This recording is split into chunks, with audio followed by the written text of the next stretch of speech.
Hello everyone. Today we are going to discuss about the party to suit and it's a very important topic for the judicial exam. हम आज discuss करेंगे कि कभी भी कोई अगर सूट फाइल होता है तो उसमें कौन कौन सी पार्टी जो है इंपॉर्टेंट है आपकी, और इसको बड़े डिटेल मैटर से डिस्कस करेंगे। बेसिकली जो हमारा टॉपिक है आज का वो कन्फाइंड रहेगा आपका ऑर्डर 1 सीपीसी, बट जो रिलेट होंगे आपके जो भी कोई अदर सेक्शन तो उसको भी हम डिस्कस करेंगे इसमें।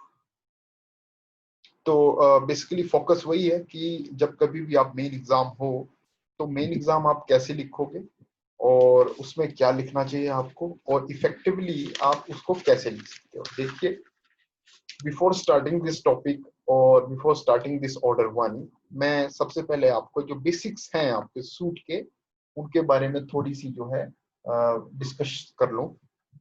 देखिए, जब कभी भी कोई सूट फाइल होता है तो देर इज अपोजिंग पार्टी, मतलब एक पार्टी ऐसी होगी कि मान लीजिए किसी ने कभी केस किया, अभी लेमैन में थोड़ा 5-10 मिनट, उसके बाद we will go through in a very detail.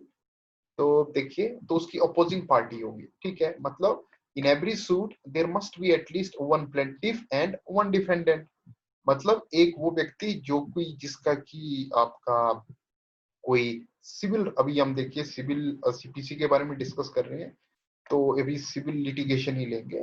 तो आप ये मान के चलिए कि कोई सिविल सूट जब कोई दायर होता है तो उसमें एक प्लेंटिफ होता है, एक डिफेंडेंट होता है। नाउ देर में भी मोर देन और हो, अगर वहां पे इट नॉट, ये जरूरी नहीं है कि अगर कोई सूट फाइल होगा तो वहां पे सिर्फ एक ही प्लेंटिफ होना चाहिए या एक ही डिफेंडेंट होना चाहिए। तो देर में भी मोर देन वन, एक से ज्यादा भी आपका प्लेंटिफ और एक से ज्यादा आपका डिफेंडेंट हो सकता है। दूसरी मोस्ट इंपॉर्टेंट बात, दूसरी मोस्ट इंपॉर्टेंट बात है जो कि किसी भी आपका सिविल सूट जो है उसका क्या मान के चलो आप, तो उसका बेस होता है, जिसके बिना आपका सिविल सूट हो ही नहीं सकता, जिसको बोलते हैं कॉज ऑफ एक्शन। मतलब कॉज ऑफ एक्शन का सिंपल सा मीनिंग लो, कारण। अगर आप कोर्ट के सामने जा रहे हो तो आपका क्या कारण है, कोर्ट सबसे पहले आपका क्या देखती है, कॉज ऑफ एक्शन। जैसे आपका जब आप अभी जब आगे जब आप स्टडी करोगे तो there is a special provision mention order 7 rule 11। Order 7 rule 11 जो है वो बात करता है आपका कि रिजेक्शन ऑफ द प्लेंट। जब किसी भी केस में आपका कॉज ऑफ एक्शन नहीं होता है तो कोर्ट जो है आपकी जो प्लेंट है, जो आपका प्लेंट मतलब सिंपल एज ए लेमैन लीजिए, आपका जो केस है जो आपने सूट दायर करके रखा हुआ है उसको डिसमिस कर देता है। तो मतलब कॉज ऑफ एक्शन आपकी इतनी इंपॉर्टेंट चीज है, मतलब किसी चीज का अगर आपने कोई सूट किया है ना उसका कोई कारण रहेगा। Every suit must contain the cause of action, which refers to the cause or set the circumstances which leads up to suit. अब देखिए, एक एग्जांपल ले लीजिए। मान लीजिए कि आपका एक घर है और आपने उसमें क्या किया कि वो 3 स्टोरी का घर, मान लीजिए उसमें तीन आपकी क्या है, 3 फ्लोर है।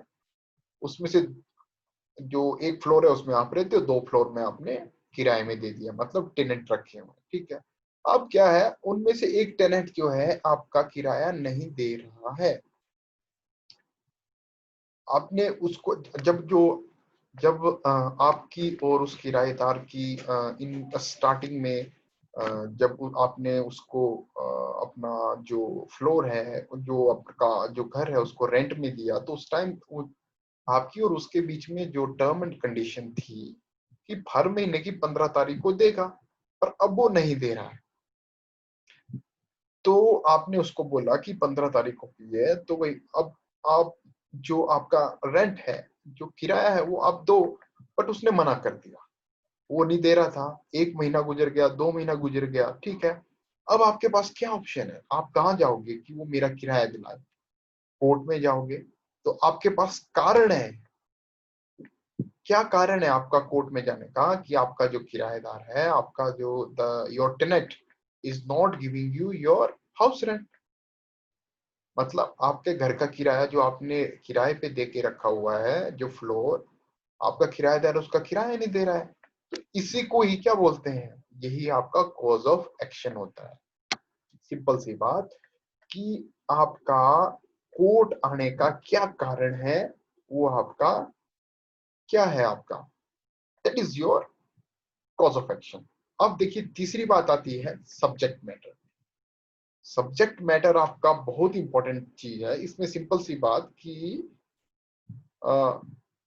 आप क्या क्लेम कर रहे हो, whether you claiming your right, whether you claiming any property, ठीक है, क्या the court adjudicates upon the right of the party with regard to the subject matter in a dispute। क्या जो सब्जेक्ट मैटर है जिस कोर्ट में आपने file करके रखा हुआ सूट, क्या उसको जुरिस्डिक्शन है ना।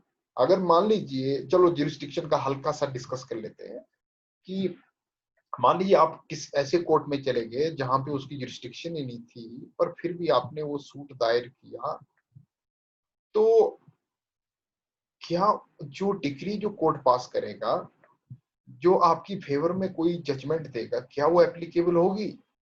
नहीं होगी।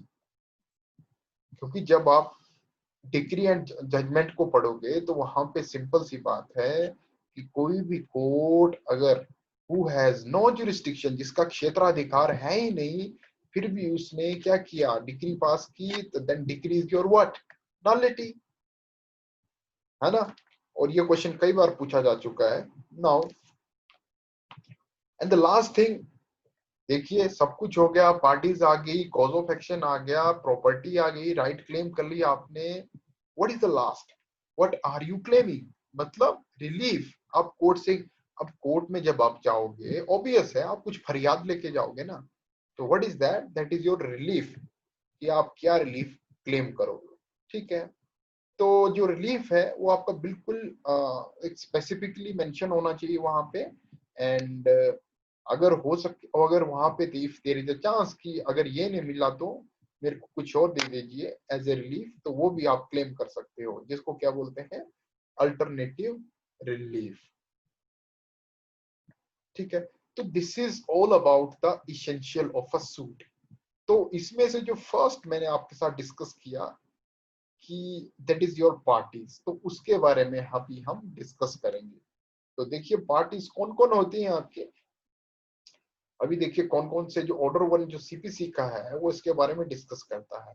देखिए मैं इसमें थोड़ा थोड़ा आपको डायरेक्ट लैंग्वेज में भी लेके जाऊंगा और थोड़ा थोड़ा आपको as a general, so that you can grab, ताकि आप समझ पाओ कि व्हाट इज द सोल, उस सेक्शन की आत्मा क्या है। देखिए कभी भी अगर आप सीपीसी को पढ़ रहे हो या किसी भी डायरेक्ट को पढ़ रहे हो, तो इट इज वेरी हार्ड कि आप उसको, just a minute.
Okay, someone saying I have to explain in English. Okay, both the language I will prefer because both are student ऐसे हैं जो कि हिंदी मीडियम में हैं, तो I will take both the language in English and Hindi also. So please cooperate us and I will try my best. So we are going to discuss who may be joined as a plaintiff, what is the power of a court to order a separate trials, who may be joined as a defendant, who is a power, what is the power order separate trial, where a joinder of a defendant may be embarrass or delay trial. What are the conditions for entertainment of a suit? देखिए, what is here, what I have discussed, simple thing कि कौन plaint किसको जो है plaintiff join किया जा सकता है, कौन प्लेंटिफ जो है अपने आप को ज्वाइन करवा सकता है, and the second thing is your कि व्हाट इज द कोर्ट्स की क्या पावर रहेंगी। मान लीजिए कि कोई प्लेंटिफ ऐसा है जो कि if you filed a suit, आपने कोई केस किया और after filing the suit court को ऐसा लगा कि ये जो प्लेंटिफ है he is not cooperating the court properly और maybe he is just trying to delay the suit, तो कोर्ट के पास क्या पावर रहती है। और मान लीजिए same thing is happened with the defendant, यही बात डिफेंडेंट के साथ हो जाए कि कोई डिफेंडेंट ऐसा है कि जिसको जो है जो नेसेसरी पार्टी होते हुए भी उस अभी हम डिस्कस करेंगे कि who is the necessary party. अब जस्ट आप इतना मान लीजिए कोई डिफेंडेंट है जो कि कोर्ट की नजरों में in the eyes of the court the case suit can not be dispose of, तो what are the power, and court को ऐसा लगता है कि जो डिफेंडेंट है वो ही just trying to delay the suit और एम्बेरस द सूट, तो व्हाट आर द ऑप्शन या what are the power before the court, this we will discuss. अब हम ये डिस्कस करेंगे, ठीक है। देखिए, the first thing is your who may be joined as a plaintiff when you go through the order 1 rule 1, so then there is a very specifically very detailed manner who may be joined as a plaintiff। देखिए, simple direct language जो है little bit complicated है। यहाँ पे इतना बोला गया है कि all person may be joined in a one suit as a plaintiff where any right to relief in respect of or arising out of the same act or a transaction or a series of acts or transaction is alleged to exist in a such person, whether jointly, severally or in alternative। देखिए, what does it mean? Suppose मान लीजिए कि आपका कहीं पे घर है, you own a house and simple जो मैंने आपके साथ the example which I gave you before few time, just take example again, simple, what does it mean, what was the example was कि आपका कहीं पे घर है, you have a house and इसके 3 फ्लैट हैं मान लीजिए, तो एक फ्लैट में आप रहते हो, ठीक है, and the rest of the 2 आपने दे के रखे हुए हैं। अब उनमें से एक फ्लैट वाले ने क्या किया कि आपको डिस्पोजेस कर दिया आपके घर से, ठीक है, कैसे भी in any way, may be या बाय फोर्स या इन एनी वे। तो जब उसको डिस्पोजेस कर दिया, तो जब आपको डिस्पोजेस कर दिया, तो आपका क्या है, जो जिस प्रॉपर्टी के आप लॉफुल ओनर हो, आपको उस प्रॉपर्टी से क्या कर दिया, डिस्पोजेस कर दिया। तो आप इसमें क्या हुए, जिसको जो डिस्पोजेस किया, जिसका जो राइट खत्म हुआ, जिसकी जो जिस पर्सन की लॉफुल जिस पर्सन की जिस प्रॉपर्टी का ओनर जो था, कोई पर्सन था या आप थे, उससे अगर किसी ने डिस्पोजेस किया, तो जिस बंदे को डिस्पोजेस किया, जिसका राइट जो इन्फ्रिंज किया, जो सिविल राइट था उस प्रॉपर्टी को एंजॉय करने का, वो पर्सन क्या हुआ, आपका प्लेंटिफ हुआ, ठीक है। और जिसने किया वो आपका क्या होगा, डिफेंडेंट होगा, सिंपल सी बात, ठीक है। अब यहाँ पे बात आती है कि arising out of the same act or a transaction or a series of a act or a transaction is alleged to exist in a such person। मान लीजिए कि एक पर्सन ने डिस्पोजेस नहीं किया आपको, 2 ने किया, 3 ने किया, 4 ने किया, या जो डिस्पोजेस हुए, जैसे आप 3 भाई एक ही फ्लोर में रहते थे, तो आप तीनों को डिस्पोजेस कर दिया वहां से, तो आप तीनों का उस प्रॉपर्टी पे क्या था, लॉफुल, आपका you are lawful owner of that property. आप all the three brothers got dispossessed by defendant, तो आप तीनों के 3 क्या हो गए, आप ऑल जो 3 मेंबर्स थे, 3 ब्रदर्स थे, they will be joint as a plaintiff, simple, ठीक है। और वही है कि एक ही एक्ट की वजह से, एक ही एक्ट क्या हुआ, आपको आपके जो आपका फ्लोर था या आपका जो घर था या जिस फ्लोर में आप रहते थे उससे आपके टेनेंट ने क्या कर दिया, डिस्पोजेस कर दिया।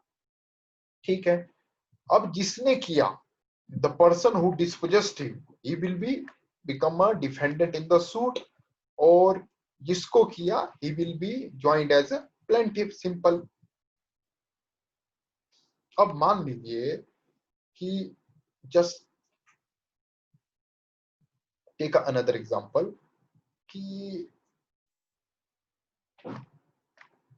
कोई आप थ्री ब्रदर्स, मैंने आपको एग्जांपल दिया था कि there is a three brother को डिस्पोजेस कर दिया in any manner by the defendant, किसी भी तरीके से डिफेंडेंट ने प्लेंटिफ्स को, जो तीन भाई थे उनको डिस्पोजेस किया।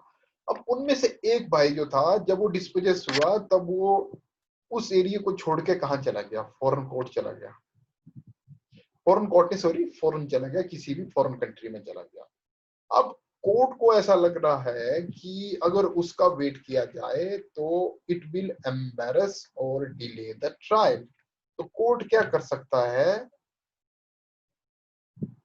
कोर्ट यहाँ पे ऑर्डर कर सकता है कि वो या तो सेपरेट ट्रायल चाहे, उसी कॉज ऑफ एक्शन पे उस प्लेंटिफ के अगेंस्ट जो है सेपरेट ट्रायल ऑर्डर कर सकता है, और क्या कर सकता है, या तो कोई भी जो ऑर्डर कोर्ट के अकॉर्डिंग जो फिट बैठता है वो पास कर सकता है। और यही कंडीशन किस पे होता, same applicable to the defendant also. तो वो आपको कहाँ दे के रखी है, ऑर्डर 1 रूल 3 है। ठीक है, उसमें भी यही बोला गया कि जब भी कोई डिफेंडेंट ऐसा ज्वाइन हो गया है जो कि किसी सिविल सूट को क्या कर सकता है, डिले करेगा या एम्बेरस करेगा, तो कोर्ट क्या कर सकता है, court has a power to order उस डिफेंडेंट के अगेंस्ट सेपरेट ट्रायल के लिए ऑर्डर कर सकता है, और जो भी नेसेसरी ऑर्डर है वो पास कर सकता है to the expedient in the interest. ठीक है, एक्सपीडिएंट इन द इंटरेस्ट मतलब जस्टिस को डिलीवर करने के लिए कोर्ट के पास ये पावर है। ठीक है, देखिए order 1 rule 1 simply talks about the plaintiff. Order 1 Rule 2 simply talks about if any plaintiff joined uh, and court को ऐसा लगा कि he will delay the suit, या कोई defendant, if any defendant who joined and court presume कि this plaintiff or this defendant will delay or embarrass the suit, then court has a power. What are the power? Court can order a separate trial. Plaintiff कहाँ दे के रखा हो, order 1, किसी plaintiff को delay, अगर किसी plaintiff की वजह से कहीं पे डिले हो रहा है, एम्बेरस हो रही है, तो कोर्ट वो कहाँ पे दे के रखा है, ऑर्डर 1 रूल 2 में क्या बात दे के रखी है, सिंपल इतनी सी बात कि कोर्ट जो है सेपरेट ट्रायल ऑर्डर कर सकता है, कोई भी ऑर्डर जो है पास कर सकता है। और यही बात डिफेंडेंट में कहाँ पे देख के रखी हुई है, ऑर्डर 1 रूल 3 है। ठीक है, तो these are the some important for the initial stages of the order 1। Now the important thing is your disjoinder and a non-joinder.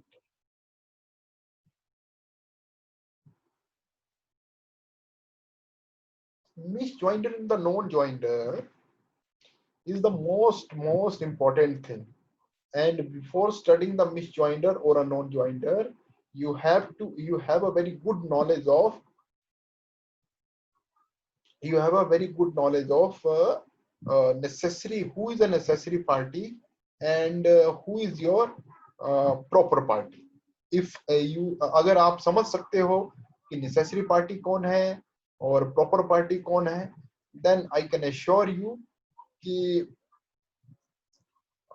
you definitely know what is a misjoinder and what is non-joinder.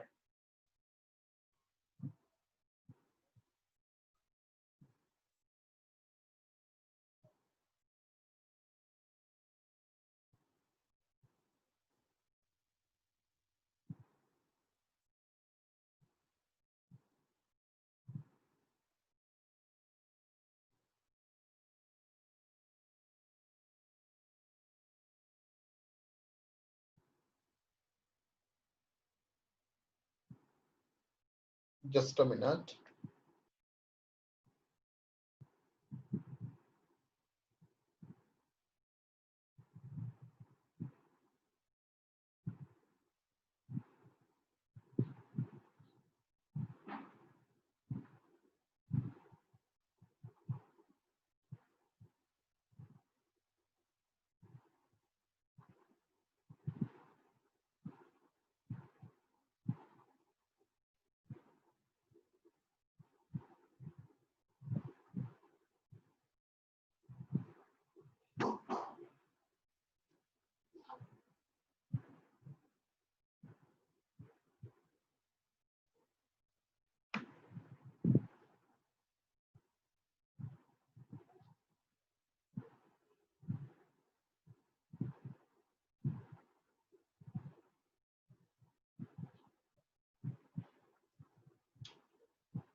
Now, disjointer and a non-jointer. देखिए पहले order 9 को पढ़ लेते हैं थोड़ा सा. No suit shall be defeated by the reason of the misjoinder or a non-jointer of a parties, and the court may in every suit deal with the matter in a controversy so far as regard the rights and interest of the parties, and this rule shall not apply to the non-jointer of a necessary party. देखिए order 9 sorry order 1 rule 9 simple इतनी सी बात बोल रहा है कि कभी भी आपका कोई भी सूट जो है वो इसीलिए आपका डिफीट नहीं कर जाएगा. डिफीट मतलब कि उसका उस पे कोई अगर ऑर्डर है या अगर सूट पेंडिंग है तो वो इसीलिए डिफीट नहीं कर जाएगा कि वहां पे आपने मिस ज्वाइंटर और नॉन ज्वाइंटर को नहीं जोड़ा था सूट पे. ठीक है, बट ये कंडीशन कहाँ लागू नहीं होती है, ये कंडीशन आपकी वहां पे अप्लाई नहीं होगी. This condition will not apply where there is a non joinder of a necessary party. मतलब जहां पे आपने नेसेसरी पार्टी को नहीं जोड़ा था सूट में तो वहां पे आपका सूट क्या कर जाएगा, डिफीट कर जाएगा. सिंपल सी बात ऑर्डर 9 में इतनी सी बोली हुई है. नाउ अब मैं डिस्कस करूंगा आपके साथ who is misjoinder, who is non joinder. But इससे पहले you have to very clear about what is the necessary party and what is the proper party. ठीक है, देखिए मिस ज्वाइंटर क्या है आपका थोड़ा सा देख लो ताकि आपको ताकि you get a clear idea कि why we are discussing a necessary parties and a proper parties. Okay, now misjoinder आपका क्या हुआ. मिस ज्वाइंटर वो हुआ आपका कि मान लीजिए आपने कहीं पे सूट फाइल करके रखा हुआ है. जब आपने सूट फाइल किया, when you filed a suit, जिसको आपने पार्टी बनाया. देखिए miss ज्वाइंटर can be a plaintiff, miss ज्वाइंटर can be a defendant. ठीक है, तो आपने ऐसा प्लेंटिफ बन गया वहां पे या ऐसा डिफेंडेंट बन गया जो कि पार्टी में क्या था, मतलब जो कि सूट में क्या था आपका, जिसकी जरूरत ही नहीं थी. सिंपल लैंग्वेज में बोल रहा हूँ, पर फिर भी आपने उसको पार्टी बनाया. मतलब जैसे डिफेंडेंट को ले लीजिए, मान कब आप बोलोगे कि this defendant is a miss ज्वाइंटर. देखिए आपने कोई केस किया और आपने उस पर्सन को क्या बना दिया, डिफेंडेंट बना दिया जिसकी जरूरत ही नहीं थी. मतलब जिसके खिलाफ आपने कोई रिलीफ ही नहीं क्लेम किया हुआ है. ठीक है, तो वो क्या हो गया आपका, वो मिस ज्वाइंटर हो गया आपका. और नॉन नॉन ज्वाइंटर क्या हो गया आपका, नॉन ज्वाइंटर आपका वो होता है, नॉन ज्वाइंटर देखिए आपका नॉन ज्वाइंटर आपके अभी हम डिस्कस कर रहे हैं. अगर इफ समवन ज्वाइंट जस्ट,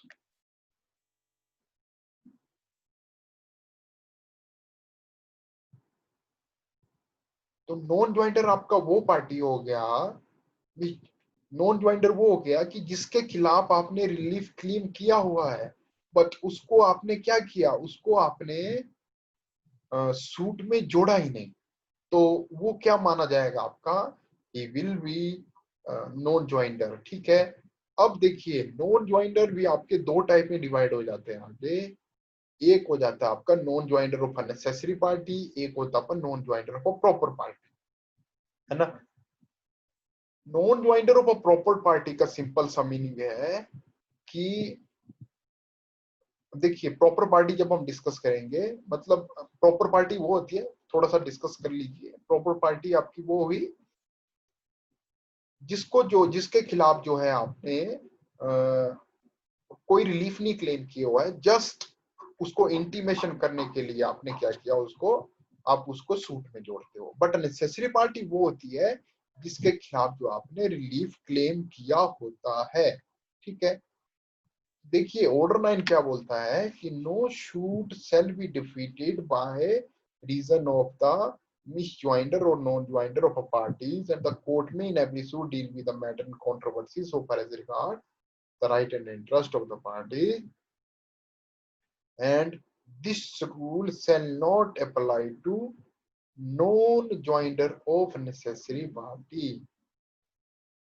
क्या मीनिंग, मतलब आपने नॉन ज्वाइंडर, मतलब देखिए ये जो रूल था कि सिंपल, देखिए इतनी सी बात बोल रहा है कि कभी भी कोई भी सूट जो है इसलिए डिफीट नहीं हो जाता है कि आपने मिस ज्वाइंट कर दिया किसी को या नॉन ज्वाइंट कर दिया, बट ये कंडीशन कहाँ लागू नहीं होती है, जब कोई नेसेसरी पार्टी होगी तो आपका सूट डिफीट हो सकता है। सिंपल इतनी सी बात बोल रहा है।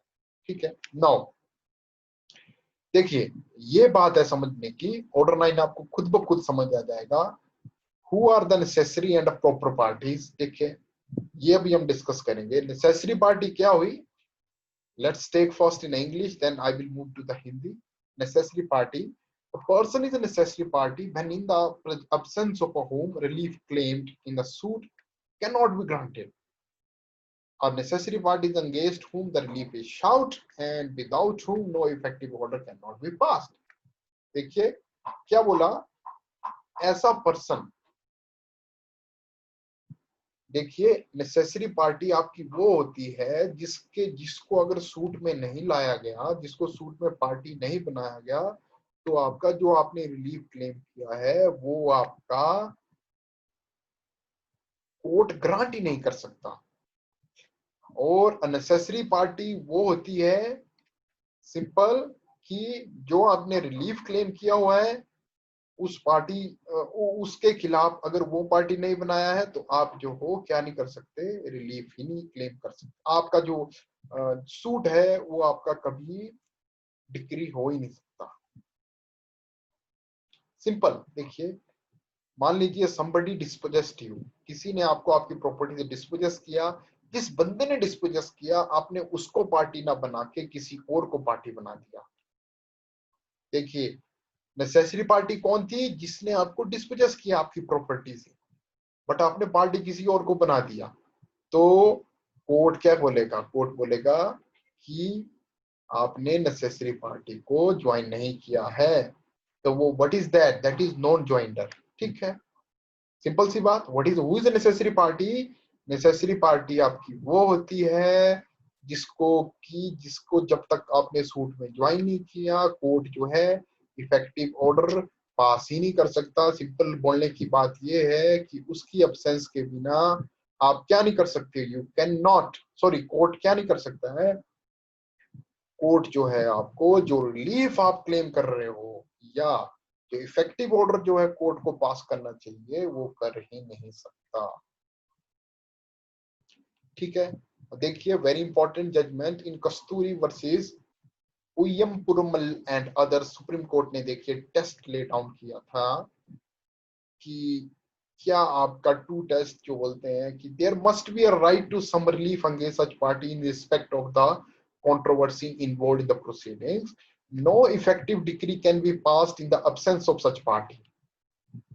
जब कोर्ट को ऐसा लगा कि मान लीजिए आपने सूट फाइल किया, ठीक है, मान लीजिए आपने सूट फाइल किया या मान लीजिए यू आर द जज, यू आर अ सिविल जज और आपके सामने कोई ऐसा केस आ गया और आपको लगा कि यहाँ पे जो पार्टी थी चाहिए थी नेसेसरी पार्टी, जिसके खिलाफ जो आपने रिलीफ क्लेम किया है उसको ही आपने पार्टी नहीं बनाया है, तो क्या हुआ, that is the non joinder of a necessary party. तो उसको क्या करना, उसको ज्वाइन करना जरूरी है। सिंपल सी बोलने की एक बात कि उस पर्सन को पार्टी बनाना जरूरी है सूट में, जिसके जिसके जिसके बिना जो है आप क्या नहीं कर सकते हो, सूट को सूट में जो है जो रिलीफ क्लेम किया होता है उसको ग्रांट नहीं कर सकते। ठीक है, if a necessary party is not added, what will happen? देखिए, I already told you, no decree or order can be passed when a person is not implemented as a necessary party in the suit, because for ineffective adjudication, a party against whom relief shout is not known, no effective decree order can be issued in the suit. If an effective decree or order can be passed, the suit will never conclude to its logical end. Simple, 100 बातों की एक बात, necessary party वो हुई कि plaintiff ने case किया, plaintiff ने जो रिलीफ क्लेम किया, मतलब प्लेंटिफ ने जिस बात के लिए जो केस किया था, जिसके खिलाफ केस किया था, उसी को पार्टी नहीं बनाया, या कोर्ट के हिसाब से जिसको पार्टी बनाना चाहिए था उसको पार्टी नहीं बनाया, और ऐसी पार्टी है वो कि जो रिलीफ जो कोर्ट ग्रांट करेगी वो उसको पार्टी मतलब उसको जब तक पार्टी नहीं बनाया सूट में तब तक वो ग्रांट नहीं कर सकती, तो वो पार्टी क्या मानी जाती है? नेसेसरी पार्टी मानी जाती है। अब आ गई बात प्रॉपर पार्टी की। प्रॉपर पार्टी आपकी थोड़ी सी डिफरेंट है। प्रॉपर पार्टी आपकी, proper parties are those whose presence may be necessary with a view to fully adjudicate upon the matter involved in the suit. The said power can be exercised in either of the two ground. देखिए, ये condition बहुत important है, आप थोड़ा सा ध्यान से समझ लें तो you will get idea regarding the proper party. Such person ought to have been joined either as a plaintiff or as a defendant, but is not so joined, without whose presence the question involved in the suit cannot be decided finally and effectively. यहाँ पे देखिए क्या होता है, party तो बनाया जाता है सूट में, पार्टी तो बनाया जाता है सूट में, बट उसके खिलाफ जो है रिलीफ नहीं क्लेम किया जाता है। जैसे आपने सुना होगा परफॉर्मा डिफेंडेंट। देखिए यहाँ पे होल सोल स्टोरी क्या है, मान लीजिए कि कोई आपकी प्रॉपर्टी है, ठीक है, उसमें से 10 ओनर है, 10 आपके साथ, मान लीजिए कोई प्रॉपर्टी आपकी कहीं बीच में, कहीं फ्लैट है, उसके सराउंडिंग में क्या है आपका 4-5 घर है, उन सबकी प्रॉपर्टी की जो आपकी बाउंड्री है वो लगती है आपकी बाउंड्री के साथ। आपने एक पर्सन के खिलाफ केस किया क्योंकि वो जो आपकी प्रॉपर्टी को इनक्रोच कर रहा था, आपने केस कर दिया suit for permanent and prohibitory injection, ठीक है, या कोई भी सूट जो उसको रोक सके या इनक्रोचमेंट का कर दिया आपने, ठीक है। तो जब आपने सूट किया, अगर आपने जो रेस्ट ऑफ द पर्सन जो आपकी सराउंडिंग में थे उनको पार्टी नहीं बनाया आपने सूट में, तो क्या होगा, तो जो आपकी प्रॉपर्टी की जो डिमार्केशन है, जो आप प्रॉपर्टी डिमार्केट करवोगे कोर्ट के थ्रू कि यहाँ यहाँ मेरी प्रॉपर्टी है, यहाँ यहाँ पे कोई छेड़ ना करे, तो जो बाकी जो बचे हुए उनको भी इंक्लूड करना पड़ेगा। अब देखिए बाकी जो है, जो बाकी जो सराउंडिंग के जो घर के जो ऑनर हैं वो आपकी प्रॉपर्टी के साथ छेड़छाड़ नहीं कर रहे हैं, वो सिर्फ एक ही बंदा कर रहा है, ठीक है। बट उनको सबको उन सबको मालिक उन सबको पार्टी इंक्लूड इसलिए करना पड़ेगा क्योंकि जब आपकी प्रॉपर्टी सेटल होगी, तो प्रॉपर्टी कहाँ कहाँ पे है आपकी, तो वो उन सबको इंटीमेशन दी जाएगी, मतलब उन सबकी नॉलेज में है कि आपकी प्रॉपर्टी कहाँ कहाँ है, इसलिए उसके आगे नहीं आना। तो पर्पस क्या है, पर्पस ये है कि कल को ऐसा ना हो कि वो भी आके क्या कर दें, नया केस करते हैं या आपके खिलाफ कि आपने जो है प्रॉपर्टी को इनक्रोच किया, just to avoid the multiplicity of the suit, कि एक ही कॉज ऑफ एक्शन के ऊपर बार बार केस ना आए, इसीलिए जो है परफॉर्मा आपकी डिफेंडेंट या मतलब कोई भी जो है बनाई जाती है, जिसको जी प्रॉपर पार्टी बोले जाते हैं। मतलब देखिए क्या, आपने रिलीफ सिर्फ जो मैंने आपको एग्जांपल दिया था कि इंजेक्शन का जो ऑर्डर है आपका, वो आप किसके खिलाफ क्लेम कर रहे हो, सिर्फ एक ही उस पर्सन के खिलाफ, एक ही उस हाउस ओनर के खिलाफ जो जी आपकी प्रॉपर्टी को इनक्रोच कर रहा है। बट जो रेस्ट ऑफ द जो ओनर थे आपके घर के चारों के ओर, जिनकी प्रॉपर्टी जो है आपकी प्रॉपर्टी के साथ लगती थी, जो एडजेसेंट ओनर थे, उनके खिलाफ आपने रिलीफ नहीं क्लेम किया, बट उनको पार्टी बनाया उस सूट में, जस्ट कि उनको बता सके कि जो कोर्ट का जो ऑर्डर है वो उनपे बाइंडिंग रहे आगे के लिए, ताकि वो उस कॉज ऑफ एक्शन पे ना फिर से बोल दें कि हाँ मैं हमारे को नहीं, we have a no knowledge की हमारी प्रॉपर्टी आपकी मतलब आपके हाउस की प्रॉपर्टी कहाँ कहाँ तक थी, ठीक है। मतलब एक ही कॉज ऑफ एक्शन पे, एक ही कारण पे दोबारा से केस ना आ जाए, ठीक है, इतनी सी बात।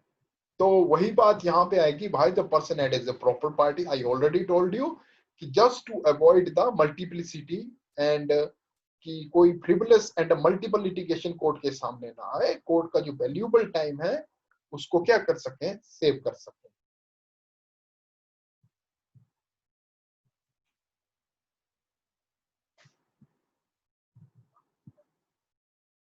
Now next important thing is your next important thing is your uh,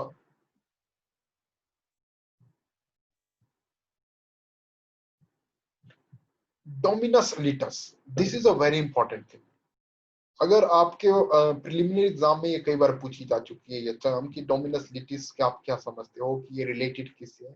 देखिए, is the person to whom a suit belongs. This also mean a master of a suit. This is the party who has a real interest in the decision of a case. It is this person who will be affected by the decision in a case.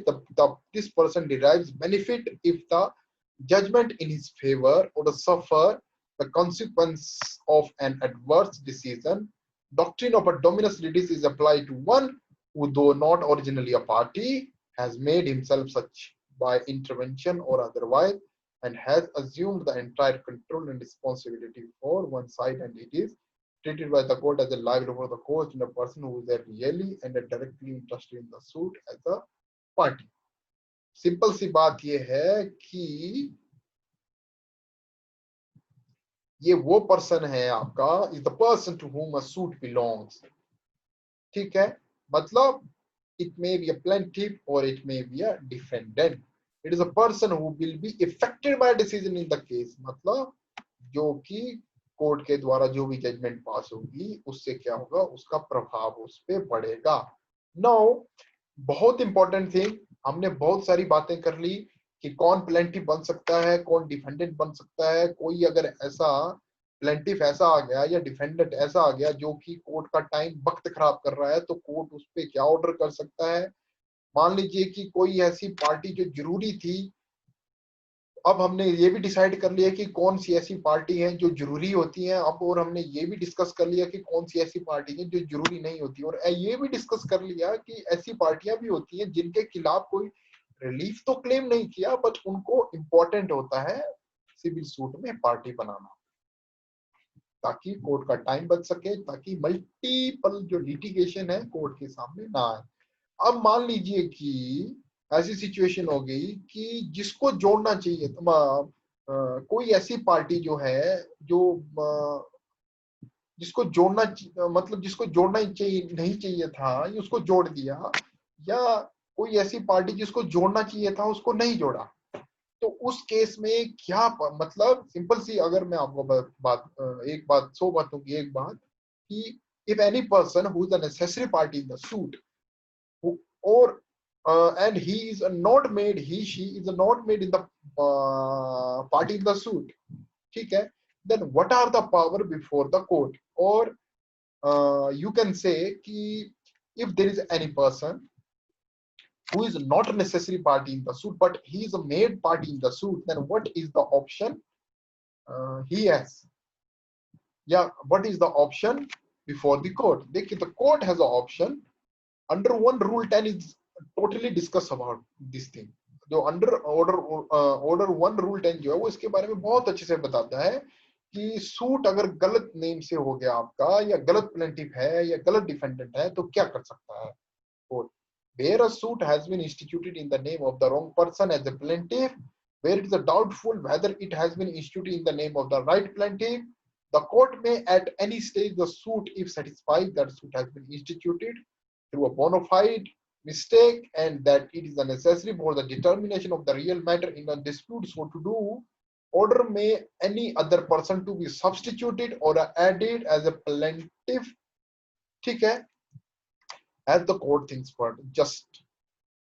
क्या बात बोली यहाँ पे इतनी सी बात बोली कि जब कभी भी ये देखिए, दिस इज पावर, ये आपके पास पावर है, किसके पास, यू आर द सिविल जज, then you have a power क्या पावर है कि जब कभी भी आपको लगेगा यहाँ पे कि जो सूट है वो गलत नाम से आपका या गलत पर्सन के खिलाफ जो है आपने सूट कर दिया है, तो कोर्ट के पास पावर है, कोर्ट उसको क्या कर सकता है, डिलीट कर सकता है और ऑर्डर कर सकता है किस चीज का, सब्स्टिट्यूट का या किसी भी पर्सन को ऐड करने का, जो कि उस सूट को डिसाइड करने के लिए क्या है, जस्टिफाइड है। मतलब कि कोर्ट के हिसाब से जो नेसेसरी पार्टी है उसको ज्वाइन किया जाए। ठीक है, कोर्ट में स्ट्राइक आउट और ऐड पार्टीज, द कोर्ट में at any stage of the proceeding either upon or without the application of the either party. ये बहुत बहुत इंपॉर्टेंट है, मैं आपको बता रहा हूँ, कई बार ये पूछा जा चुका है कि क्या वहां पे प्रिलिमिनरी में क्वेश्चन इतना सा आता है कि court can make a order to strike out और add party, option number 1 by suo motu, number 2 by the application of the either party। तो आपके पास what is the right option you have, both, क्योंकि the court में at any stage the proceeding either upon, देखिए either upon or without the application of either party. इसका क्या मतलब हुआ, suo motu मतलब खुद ब खुद भी जो है आप, ये आपकी पावर है, आप कौन, सिविल जज की पावर है कि वो खुद ब खुद ऑर्डर भी कर सकता है। And on a such term as may appear to the court to be justified order that name of any party improperly join.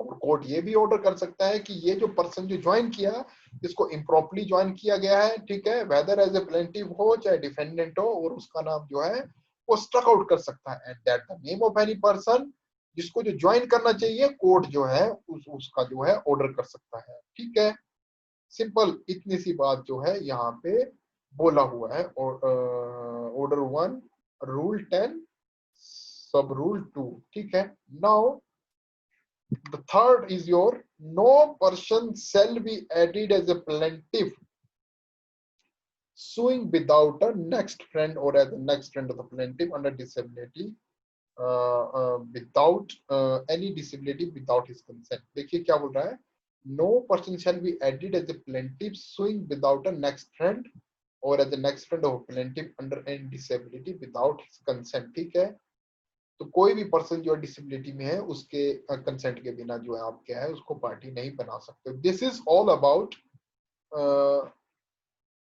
The section, sorry, order 1 rule 10 कि कब किसको जो है प्लेंटिफ बनाया जाता है, कब किसको जो है डिफेंडेंट बनाया जाता है। ठीक है, कोर्ट के पास क्या पावर रहती है जब कभी भी आप किसी को गलत प्लेंटिफ या गलत डिफेंडेंट को जोड़ देते हो, तो कोर्ट के पास क्या पावर रहती है, वो सारा इसमें हमने डिस्कस किया। And now I request all you, please subscribe our YouTube channel, that is Lucky Law। You can go through, आप वहाँ पे go through कर सकते हो। Please do share as much as can so that जो students हैं आपके जो कि far away from the metropolitan city, or they are not able to reach, or they are not able to pay the high amount for the coaching classes, आप उनके साथ share कीजिए so that वो आप इस चैनल का benefit ले सकें। I am again repeating you, lucky law is the YouTube channel for the free law classes। Please do like, share, subscribe as much as you can, and thank you for giving your time। Thank you very much।